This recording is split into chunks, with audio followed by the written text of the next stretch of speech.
ഈ നമ്മൾ വളരെ വലിയ ഇവരുടെ ഒരു ജീവിത തിരക്കിനൊക്കെ ഇടയിൽ ചിലപ്പോൾ ചില ചെറിയ കാര്യങ്ങൾ സാധിച്ചെടുക്കുക എന്ന് പറയുന്നുണ്ടല്ലോ. ഞാൻ ഒന്നുകൂടെ അപ്പച്ചൻ ചേട്ടൻ്റെ ഒരു കാര്യമാണ്. അപ്പച്ചൻ ചേട്ടൻ നമ്മളിതിക്ക് ഇങ്ങനെ ഈ പഴയ കഥകൾ പറഞ്ഞ കൂട്ടത്തിൽ പറഞ്ഞിട്ടുണ്ട്, നസീർ സാറിന് പൊറോട്ട മേടിച്ചു കൊടുക്കും എന്തോ ചെയ്തു. അതെ അതെ.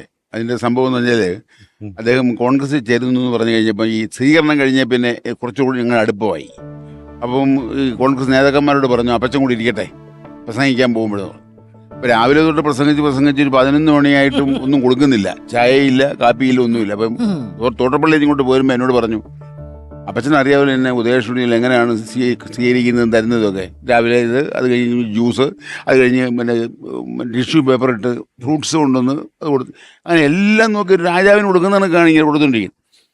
ഇവർക്ക് എന്ത് പറ്റിയെന്ന് അറിഞ്ഞു, ചായ പോലും തന്നിട്ടില്ല. അപ്പം ഞാൻ പറഞ്ഞു വണ്ടി നിർത്താൻ പറഞ്ഞു. വളഞ്ഞ വഴി ഒരു ഇക്കയുടെ കടയിൽ ഞാൻ പറഞ്ഞു നസീർ സാറാണ് വണ്ടിയിലിരിക്കുന്നത്, അതുകൊണ്ട് പൊറോട്ട ഇല്ലല്ലോ ഇതാരാണപ്പോൾ നമ്മുടെ കടയുടെ ഭാഗത്ത് വന്നിരിക്കുന്നത് പറഞ്ഞ് പുള്ളി ഓടി വരിക സാധനമൊന്നും എടുക്കാതെ. ഇവിടെ വന്ന് നസീറിനെ കണ്ടെന്ന് തോന്നിയിട്ട് പറഞ്ഞു പടച്ചോരെ ആരും ഇവിടെ കൊണ്ടുവന്നത്, അതൊക്കെ ഇരിക്കട്ടെ എന്തെങ്കിലും കഴിക്കാനുണ്ടോ? അയ്യോ എന്ത് വേണേ അപ്പോൾ കൊണ്ടുവരാമല്ലോ എന്ന് പറഞ്ഞ് ഓടിച്ചെന്ന് 2 പൊറോട്ടയും വളഞ്ഞ പച്ചപ്പഴവും ഒരു ചായയായിട്ട് കൊണ്ടുവന്നു. ഇത് കൊടുത്ത് കഴിച്ചപ്പോൾ എന്ന് പറഞ്ഞു സ്വർഗം കിട്ടിയ പോലെ ഉണ്ട് അപ്പച്ചാന്ന്. അപ്പം അത് കഴിഞ്ഞിട്ടുണ്ട് പറഞ്ഞു അപ്പച്ച പൈസ കൊടുത്തേക്കാൻ പറഞ്ഞു. പടച്ചോനെ എന്തിന് പൈസ, പടച്ചോനെ എന്നെ കാണിക്കാനെങ്കിലും കൊണ്ടുവന്നില്ല ഇവിടം വരെ, നമുക്ക് പൈസ ഒന്നും വേണ്ട ഇനിയും വരണമെന്ന് എന്ന് പറഞ്ഞു പൊറോട്ട തിന്നാനായിട്ട്. അത് ഒന്നിനും പരാതിയില്ലല്ലോ. പരാതിയില്ല, ആളുകൾക്ക് സ്നേഹം എക്സ്പ്രസ് ചെയ്യാൻ ഒരു അവസരം കിട്ടുക ചെയ്യുക എന്ന് പറയുന്നത് വലിയ കാര്യമാണ് ആ സമയത്ത്. ഇപ്പൊ നമ്മളിപ്പോ യാദൃശ്യമായിട്ട് അവിടെ പറഞ്ഞുകൊണ്ടാണ് ഞാൻ പറയുന്നത്, നമ്മുടെ നസീർ സാറിനെ പറ്റി ഒരു ഓർമ്മകൾ പങ്കുവെക്കുന്ന ഒരു എപ്പിസോഡ് ചെയ്താൽ സ്വാഭാവികമായിട്ട് അതിൽ ഒരുപാട് ലെജൻസിന്റെ പേരുകൾ വന്നു പോകും.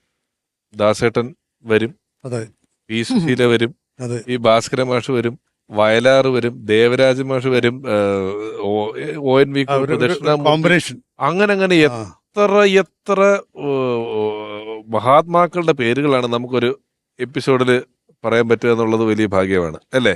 ഒരുപാട് പേരുകളുടെ പേര് നമ്മൾ അറിയാണ്ട് പറഞ്ഞു പോകുന്നുണ്ട് ഈ ഒരു ഇത്തരത്തിലൊരു എപ്പിസോഡ് ചെയ്യുന്ന കാര്യത്തില്. ഷീലാമ്മ ശരിക്കും ഈ രണ്ടാമത് വന്നത് എത്ര കൊല്ലം കഴിഞ്ഞിട്ടായിരുന്നു? 18 കൊല്ലം കഴിഞ്ഞിട്ട്. 18 കൊല്ലം കഴിഞ്ഞ അപ്പോഴത്തേക്ക് വലിയ മാറ്റമല്ലേ സിനിമയിൽ വരുന്നത്? ഭയങ്കര മാറ്റം. സിനിമ മാറിയല്ലേ? സിനിമയൊക്കെ അല്ല, അത് തന്നെ ട്രോളിയും അതും വന്ന് ഇരുമ്പ മരമായിരുന്നു ഇതായിരുന്നു. ഇപ്പോഴാണ് ഭയങ്കര മാറ്റം. കാരണം ഞാൻ ഒരു ആഡ് പോയി ചെയ്യാൻ പോയിരുന്നു. അപ്പോൾ ഗ്രീൻ മാറ്റ് ഞാൻ അറിഞ്ഞിട്ടേ ഇല്ല, എനിക്ക് അറിയില്ല ഗ്രീൻ മാറ്റ് എന്ന് പറഞ്ഞാൽ എന്താണെന്ന് എനിക്കറിയില്ല. അപ്പോൾ എന്നോട് പറഞ്ഞു ഇങ്ങനെ തള്ളാനായിട്ട്. ഇങ്ങനെ തള്ളുമ്പോൾ ഞാൻ വലിയൊരു മതിൽ കെട്ടി ഇങ്ങനെ തള്ളി പൊട്ടിക്കുന്നു എന്ന് ഗ്രീൻ മാറ്റിൽ. ഞാനിങ്ങനെ കാണിച്ചാൽ മതി താഴെന്ന്. ഇതാക്കി ഇപ്പോഴാണ് ഭയങ്കര അതാ മനസ്സിനക്കരയ്ക്ക് അപ്പുറം വന്നതില്ലേ ഈ ഗ്രീൻ മാറ്റൊക്കെ. മനസ്സിനക്കര വന്ന് 10, 15, 20 കൊല്ലം ആയില്ലേ. അപ്പൊ അന്ന് ഷീലാമ്മയുടെ പാട്ടിലാണോ ഒരു അലമാരയുടെ മേളിലൊരു കുടമായിട്ട്? അതന്നെ, അതൊക്കെ മല്ലിറാണി എന്ന് പറഞ്ഞൊരു ക്യാമറമാനാണ്. അങ്ങേന്റെ കഴിവാണ് വാഴവേ മായം. അതെ അതന്നെ, അതെ ആ പടത്തില്. അതെ ഞാൻ പറഞ്ഞില്ലേ ഈ ക്യാമറയിൽ മുൻവശത്ത് ഇങ്ങനെ നാല് ക്യാരക്ടർ ചെയ്തു എന്ന് പറഞ്ഞില്ലേ, അങ്ങേരാണ് അത് മുഴുവനും. അങ്ങേരത്തെ വലിയ ക്യാമറമാനായിരുന്നു മല്ലിറാണി. എന്റെ ഒരുപാട് ഞാൻ ഡയറക്റ്റ് ചെയ്ത പടത്തിനും അങ്ങേരായിരുന്നു ക്യാമറമാൻ. അതില് അന്ന് ഈ അലമാരയുടെ മേളത്തെ ഡാൻസ് ഒരു അന്നത്തെ സെറ്റപ്പില് പേര് ഓർക്കുന്നുണ്ടോ? ഏതാ? വാഴവേമായി ഇപ്പൊ പറഞ്ഞു. വാഴവേമായം ശരിയാ. അന്നേ അത്രയും ആ കാലത്തെ ഇതുപോലുള്ള കാര്യങ്ങളൊക്കെ ഉണ്ടായിരുന്നു. ചെമ്മീനിലെ ലാസ്റ്റ് ചുഴലൊക്കെ വരുന്നില്ലേ, എന്ത് പാടുപെട്ടാന്നറിയോ അവരെടുത്തത്. വെള്ളം താഴെ വെച്ചിട്ട് അതിന്റെ അകത്ത് വന്ന് ഒരു ഫാൻ മാതിരി ഒരെണ്ണം താഴെ വെച്ചിട്ട് ചുറ്റാൻ വേണ്ടി, ചുഴി വരാൻ വേണ്ടി എന്ത് പാടുപെട്ട ക്ലോസപ്പിൽ അത് എടുത്ത് പിന്നെ അത് ലോങ് ഷോട്ടിൽ വെച്ച്. ഇപ്പോഴാണെങ്കിൽ എന്ത് ഈസി ആയിട്ട് എടുക്കാൻ പറ്റുന്നതാണ്. ഒന്നില്ലാത്ത കാലത്താണ് അത് എടുത്തതെന്നുള്ളത് ഓർക്കണം. വലിയ ടെക്നീഷ്യന്മാരും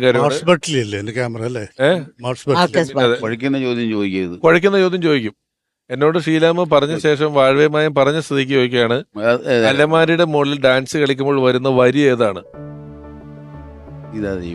സീതാദേവിയിൽ ഏത് വരി? അത്രേ പറ്റത്തുള്ളൂ. കല്ലിൽ കൊത്തി വെച്ച കവിതേ നിന്റെ കനക.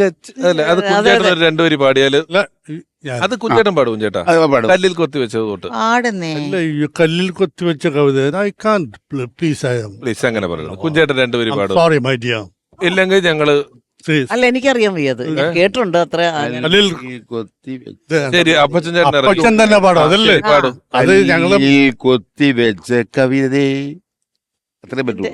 നിന്റെ കനകച്ചിലങ്ക കിലുങ്ങിയെങ്ങനെ. ആഹാ ഷാരടി നന്നായിട്ട് പാടുന്നുണ്ടല്ലോ. ഇല്ലില്ല ഞാൻ ഇത് ഗാനഗന്ധർവൻ ആ ഓർമ്മയിലെന്നും